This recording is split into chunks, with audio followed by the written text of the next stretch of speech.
Bonjour et tout d'abord, merci à France. Merci à France pour l'invitation. Ce que vous allez discuter aujourd'hui est très, très important pour nous, au Fonds de recherche du Québec, et pour moi comme scientifique en chef du Québec. L'implication citoyenne dans les processus de décision par rapport à notre santé, je pense que c'est essentiel et on doit le valoriser davantage. D'où ça peut me venir, cet intérêt-là pour l'implication du patient, l'implication des citoyens dans les processus décisionnels. Probablement mes 30 années à l'hôpital Douglas, où j'ai interagi avec plusieurs patients, personnes qui souffraient de maladies mentales. N'étant pas médecin, je me disais quand même très souvent que c'est le patient qui connaissait davantage tout l'arsenal pharmaceutique et aussi le type de traitement qu'il devait recevoir. Il en connaissait autant, sinon plus, que les médecins et que toute l'équipe traitante. Donc, d'impliquer les patients dans les processus décisionnels très important. Aussi, peut-être mon rôle comme directeur scientifique de l'Institut des neurosciences de la santé mentale et des toxicomanies, des IRSC, j'avais exigé d'avoir 2 patients, représentants de patients sur le comité conseil de l'Institut. On en avait un qui était plus du côté des maladies mentales et un autre du côté des maladies neurologiques. Peut-être quelques commentaires pour vous rappeler un peu là, de mon mandat à titre de scientifique en chef.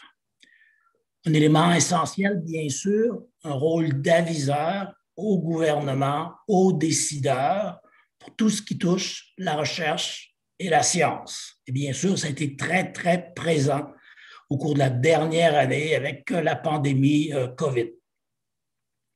Deuxième mandat très important, agir à titre de président des 3 conseils d'administration des fonds de recherche du Québec.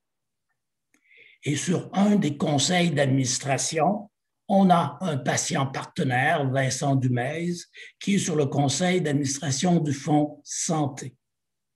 Mais on doit aller plus loin que ça et éventuellement inclure des représentants citoyens, des représentants patients sur les comités d'évaluation des demandes de bourse et de subventions. Je vais en redire quelques mots davantage dans quelques minutes.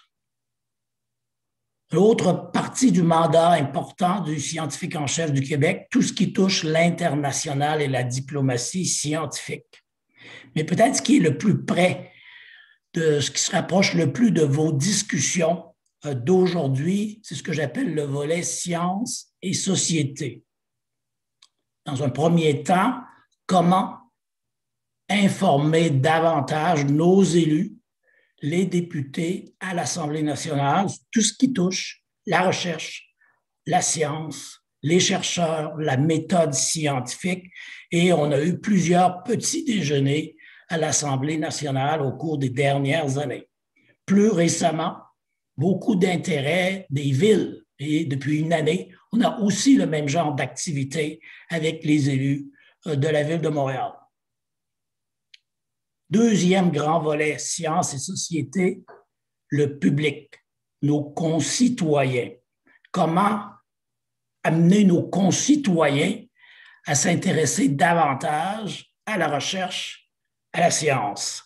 Donc là, on a démarré quelques programmes que vous connaissez certainement, le programme Audace, qui ne cible pas nécessairement une participation citoyenne, mais un des meilleurs projets que l'on a eu au cours des 3 dernières années, ça venait vraiment de l'idée d'une agricultrice de la région de Granby qui voulait mieux protéger le bien-être de ses animaux. Et elle a convaincu des chercheurs de travailler avec elle, un projet très audacieux.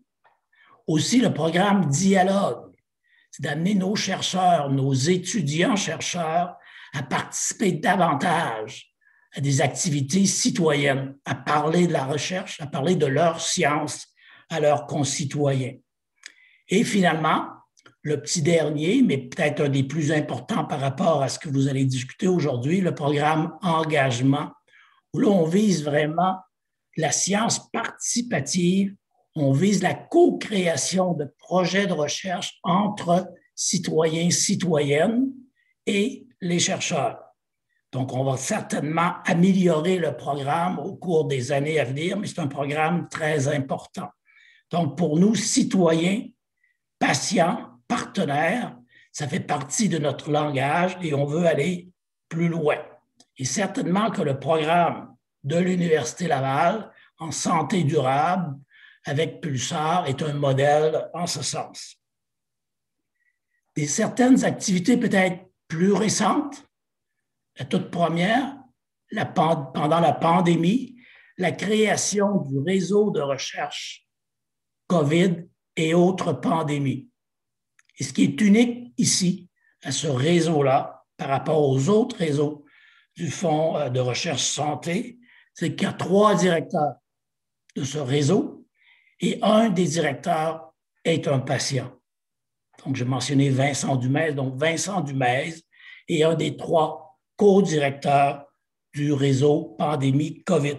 Et vraiment, on aimerait que ce modèle-là prenne de l'ampleur et soit appliqué à d'autres structures des fonds de recherche du Québec. Et ce qui est très important, c'est que lorsqu'on a des patients qui sont membres de comités de direction, ils ont le même poids, totalement égaux que les autres participants, que les chercheurs qui sont impliqués dans la programmation de recherche. Donc, très concret.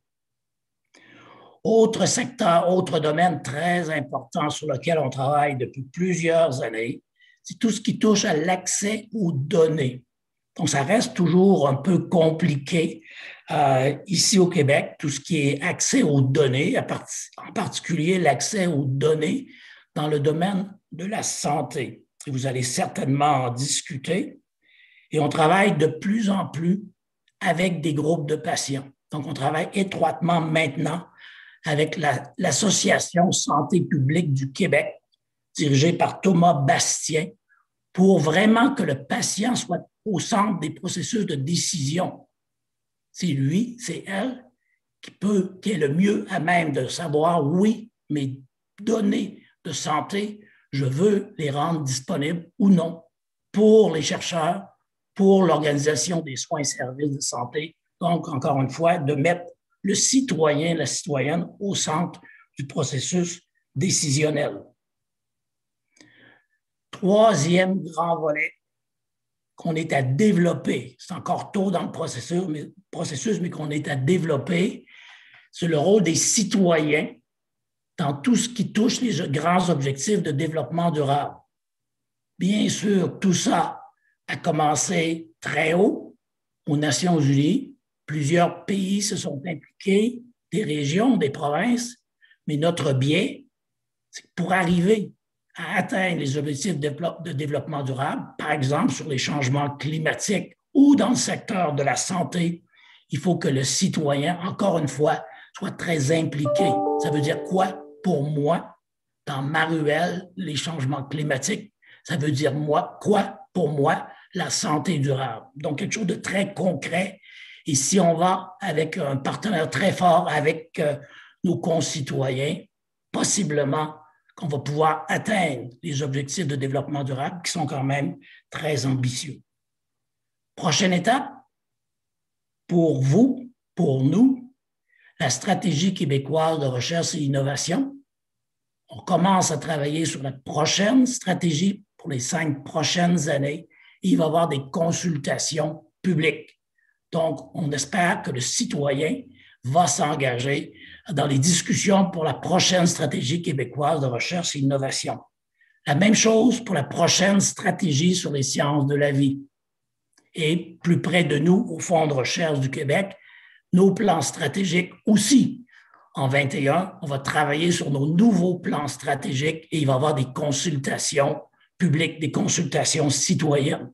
Donc, on espère qu'en bout de piste, avec ces nouvelles stratégies-là, avec les nouveaux plans stratégiques des fonds de recherche, la participation du citoyen, de la citoyenne dans les processus décisionnels par rapport à la santé, mais plus généralement par rapport à une programmation de recherche au Québec, ça va être beaucoup plus évident. Et je pense que si on fait ça, tout le monde va être très gagnant. Bonne discussion.